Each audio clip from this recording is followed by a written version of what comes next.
चलिए बाबू लोग, आज फिर आप लोग की यूट्यूब क्लास में बहुत बहुत स्वागत है। आज हम लोग क्लास 10 के एक्सरसाइज 15.1 का क्वेश्चन नंबर 1 से देखेंगे। क्वेश्चन को हम बोर्ड पर नहीं लिख रहे हैं, हम किताब से ही देख के बता रहे हैं। घटना ई की प्रायिकता, मान लीजिए किसी घटना ई की प्रायिकता है, किसी घटना ई की प्रायिकता है और घटना ई नहीं की प्रायिकता। ई नहीं को हम लोग कैसे दिखाते हैं, ऐसे दिखाते हैं। ये दोनों की प्रायिकता किसके बराबर होगी? 1 के बराबर होगी। कोई दिक्कत? चलिए, 1 का 1 हो गया। अब हम 2 देखेंगे। क्वेश्चन नंबर 2 में है, उस घटना की प्रायिकता जो घटित नहीं हो सकती है उसकी प्रायिकता क्या होगी? 0 होगी। जो नहीं हो सकती है उसकी प्रायिकता 0 होगी। और ऐसी घटना क्या कहलाती है? ऐसी घटना को असंभव, असंभव या अनिश्चित, असंभव या अनिश्चित घटना कहते हैं। बोलिए कोई दिक्कत? चलिए क्वेश्चन नंबर 3 में आ जाइए। उस घटना की प्रायिकता जिसका घटित होना निश्चित है उसकी प्रायिकता क्या होगी? 1 होगी। और ऐसी घटना को क्या कहा जाता है? संभव या निश्चित घटना। बोलिए कोई दिक्कत? संभव या निश्चित घटना। क्वेश्चन नंबर 4 में आ जाइए। किसी प्रयोग की सभी प्रारंभिक घटनाओं की प्रायिकता का योग क्या होता है? सभी प्रारंभिक घटनाओं का योग क्या होता है? 1 होता है। 5 में आ जाइए। किसी घटना की प्रायिकता डैश से बड़ी या बराबर, किससे बड़ी होती है? 0 से। और डैश से छोटी है या उसके बराबर, किससे छोटी होती है? 1 से। बोलिए कोई दिक्कत 1 नंबर क्वेश्चन में? चलिए अब हम लोग क्वेश्चन नंबर 2 देखेंगे। निम्नलिखित प्रयोगों में से किन किन प्रयोगों के परिणाम समप्रायिक है? स्पष्ट कीजिए। समप्रायिक, समप्रायिक का मतलब क्या होता है? जिसकी घटना घटित होने की संभावना 50-50 रहती है, बराबर रहती है। यह हो भी सकता है और नहीं भी हो सकता है। ठीक है, तो क्वेश्चन नंबर 1 में हम देखिए क्या है। एक ड्राइवर कार चलाने का प्रयत्न करता है। कार चलाना प्रारंभ हो जाती है या कार चलना प्रारंभ नहीं होती? यह संप्रायिक होगी या नहीं होगी? तो देखिए बाबू, यह संप्रायिक नहीं होगी। यह संप्रायिक, संप्रायिक नहीं होगी, संप्रायिक नहीं होगी। क्यों नहीं होगी? अब आप ये सोचे कि सर हम गाड़ी चलाने जाएंगे तो शुरू होकर करेंगे तो बंद हो जाएगा, ये ना, चालू होगा नहीं तो नहीं होगा। आपको लग रहा है कि नहीं सर होगा, लेकिन नहीं होगा। देखिए, अगर गाड़ी ठीक ठाक है, अगर हम बाइकें चलाने जाते हैं, अगर ठीक ठाक है तो 1 किक में, 2 किक में, 3 किक में, 4 किक में स्टार्ट हो जाए। आज ठीक है ना हो तो कितनों किक मारते रहिए, स्टार्ट होगा? नहीं होगा। इसलिए यह सांप्रायिक नहीं होगा। बोलिए कोई दिक्कत? चलिए क्वेश्चन नंबर 2 पर आइए। क्वेश्चन नंबर अब हम 2 पर देखेंगे। क्वेश्चन नंबर 2 में है बाबू, एक खिलाड़ी बास्केटबॉल को बास्केट में डालने का प्रयत्न करता है। यह बास्केट में बॉल डाल पाती है या नहीं डाल पाती है? अब खिलाड़ी जो है अगर अच्छा प्लेयर है तो एक बार में ही डाल देगी या 2 बार 3 बार प्रयत्न करने पर डाल देगी। लेकिन अब वो अच्छा खिलाड़ी ना हो, उसको आता ही नहीं हो बास्केट में कैसे बॉल डाला जाए, तो डाल पाएगी? नहीं डाल पाएगी। तो यह भी आपका सांप्रायिक नहीं होगी। बोलिए कोई दिक्कत? चलिए क्वेश्चन नंबर 3 में हम आएंगे। अब क्वेश्चन नंबर 3 में है, एक सत्य असत्य प्रश्न का अनुमान लगाया जा सकता है। उत्तर सही है या गलत है? यह सांप्रायिक होगी या नहीं होगी? देखिए, जब हम प्रश्न को चेक करते हैं या तो सही होगा या तो गलत होगा, तो इसका सांप्रायिक हो जाएगा। यह सांप्रायिक, सांप्रायिक होगा। क्या होगा? सांप्रायिक होगा, होगी। चलिए क्वेश्चन नंबर 4 में ये, एक बच्चे का जन्म होता है, यह लड़का या लड़की होगी? बच्चा जब जन्म लेता है या तो लड़का ही होगा या तो लड़की होगा। यह भी क्या हो जाएगा? सांप्रायिक होगा। बोलिए कोई दिक्कत नहीं ना है? समझ में आ गया सांप्रायिक का सांप्रायिक क्या होता है? चलिए क्वेश्चन नंबर 3 देखेंगे हम। फुटबॉल के खेल को प्रारंभ करते समय यह निर्णय लेने के लिए कि कौन सा टीम पहले बॉल लेगी, इसके लिए सिक्का उछालना एक न्याय संगत विधि क्यों माना जाता है? हम एक सिक्का, आप देखे होंगे मैच में कि कोई भी खेल प्रारंभ करने से पहले एक सिक्का उछाला जाता है, क्यों? और इसे न्याय संगत विधि क्यों माना जाता है? देखिए बाबू, एक सिक्का के 2 पहलू होते हैं, या तो हेड या तो टेल, यानी कि चीट या पट। जब हम सिक्का उछालेंगे या तो हेड आएगा नहीं तो टेल आएगा। इसीलिए सिक्का को उछालना न्याय संगत माना जाता है। आप यहाँ पर आंसर में लिख सकते हैं कि फुटबॉल के खेल को प्रारंभ करते समय यह निर्णय लेने के लिए कि पहले कौन सा टीम खेलेगा, सिक्का उछालना न्याय संगत विधि क्यों माना जाता है? क्योंकि क्योंकि एक सिक्का के 2 पहलू होते हैं, या तो चीट आएगा या तो पट आएगा, यही ना आएगा, दोनों में से कोई एक आएगा। इसीलिए इस विधि को क्या कहा जाता है, न्याय संगत माना जाता है। बोलिए कोई दिक्कत। चलिए क्वेश्चन नंबर 4 देखिए बाबू, क्वेश्चन नंबर 4 क्या कहता है, निम्नलिखित में से कौन सी संख्या किसी घटना की प्रायिकता नहीं हो सकती है, किसी घटना की प्रायिकता नहीं हो सकती है। तो किसी भी घटना की प्रायिकता क्या होती है, 0 से बड़ी होती है या बराबर होती है, और 1 से क्या होती है, 1 से छोटी, और क्या होती है, बराबर होती है, यही ना होता है। बोलिए।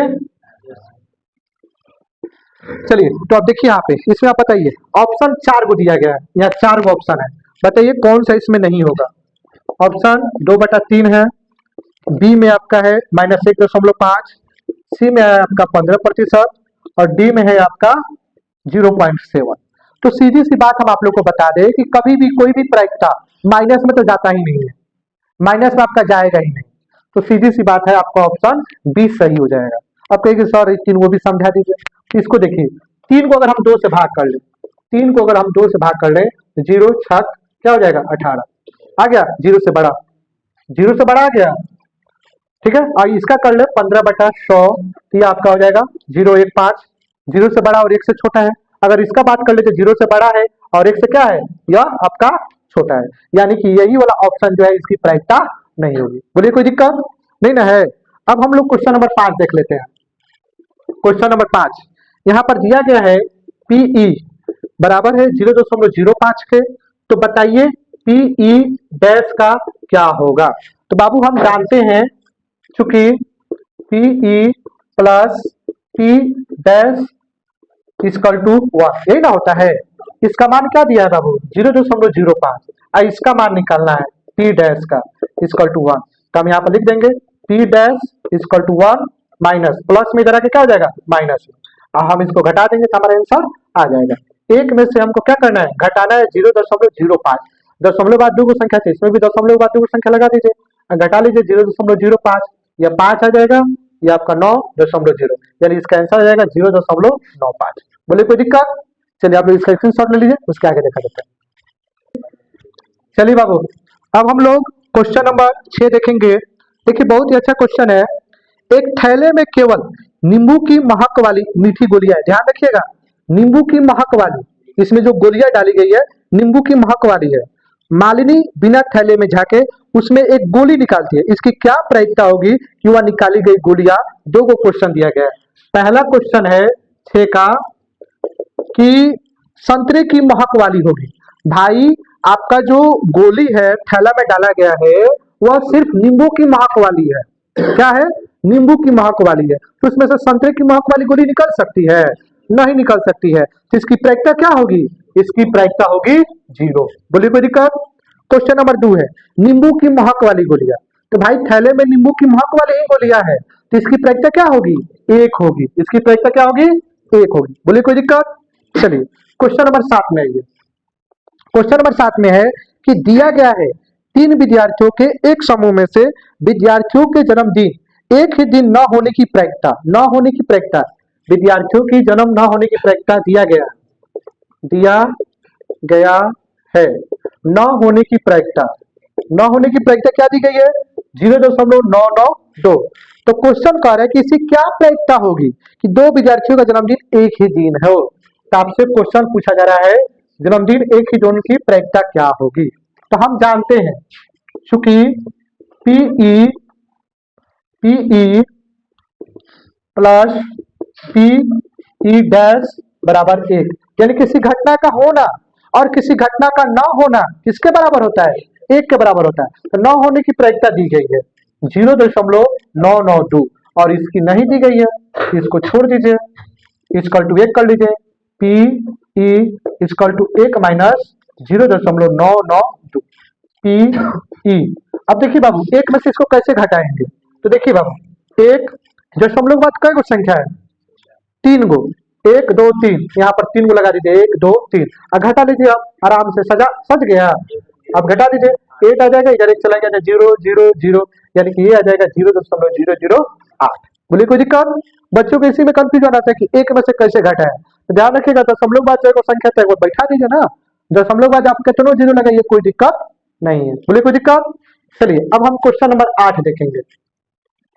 क्वेश्चन नंबर 8 में बोला है कि एक थैले में लाल और 5 काली गेंद है। एक थैले में लाल और 5 काली गेंद है।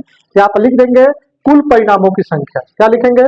कुल, यहाँ पर दिया हुआ है, दिया है कुल परिणामों, कुल परिणामों की संख्या। कुल परिणामों की संख्या को हम एस से इंडिकेट कर देते हैं, कोई दिक्कत। यहाँ पर 3 गो आपका लाल गेंद और 5 गो काला गेंद है, यानी 8 गो टोटल गेंद है। ठीक है। अब क्वेश्चन बोल रहा है कि इस थैले में से एक गेंद या दीक्षा का मतलब होता है अपनी इच्छा से निकाली जाती है, तो इसकी क्या प्रयोजकता होगी कि गेंद लाल हो। यहाँ पर लिख देंगे क्वेश्चन नंबर 1 के लिए अनुकूल परिणामों की संख्या, अनुकूल परिणामों की संख्या। ठीक है, पी प्रायिकता निकालना ना, तो पी और यहाँ पर क्या कर लेंगे, लाल है तो आर कर लेते हैं। अब यहाँ पर देखिए बाबू, यहाँ पर रेड गेंद कै गो है, 3 गो है, तो 3 लिख देंगे। इसलिए प्रायिकता, प्रायिकता प्रायिकता हम लिख लेते हैं, प्रायिकता पी या आर है तो आर ही रहने देते हैं। अब यहाँ पर देखिए, इसको आर से नहीं दिखाइए, इसको एन ए से दिखाइए। ठीक है। अब यहाँ पर आ जाइए, एन ए बटा एन एस, यानी कि यह अनुकूल परिणामों की संख्या और टोटल परिणामों की संख्या। तो एन ए कितना है, 3 है, और टोटल परिणाम कितना है, 8 है। यही आपका आंसर हो जाएगा। बोलिए कोई दिक्कत। अब आइए क्वेश्चन नंबर 2 में। क्वेश्चन नंबर 2 में बोल रहा है कि लाल नहीं है, यहाँ पर लिख देंगे लाल गेंद नहीं होने की प्रक्रिया या अनुकूल परिणामों की संख्या, दोनों में से कुछ भी लिख सकते हैं। यहाँ पर लिख सकते हैं अनुकूल परिणामों की संख्या, यानी टोटल गेंद में से आपका लाल कै गो नहीं है, 3 गो नहीं है, यानी टोटल लाल नहीं है, तो टोटल में से 3 गो घटा देंगे तो कितना बचेगा, 5 गो। इसलिए प्रायिकता, प्रायिकता यहाँ पर क्वेश्चन बोला है कि लाल नहीं है, तो हम यहाँ पर लिख सकते हैं एन ए बटा एन एस। एन ए कितना है, 5, और टोटल कितना है, 8। यही आपका आंसर हो जाएगा। बोलिए कोई दिक्कत। चलिए आप लोग इसका स्क्रीनशॉट ले लीजिए।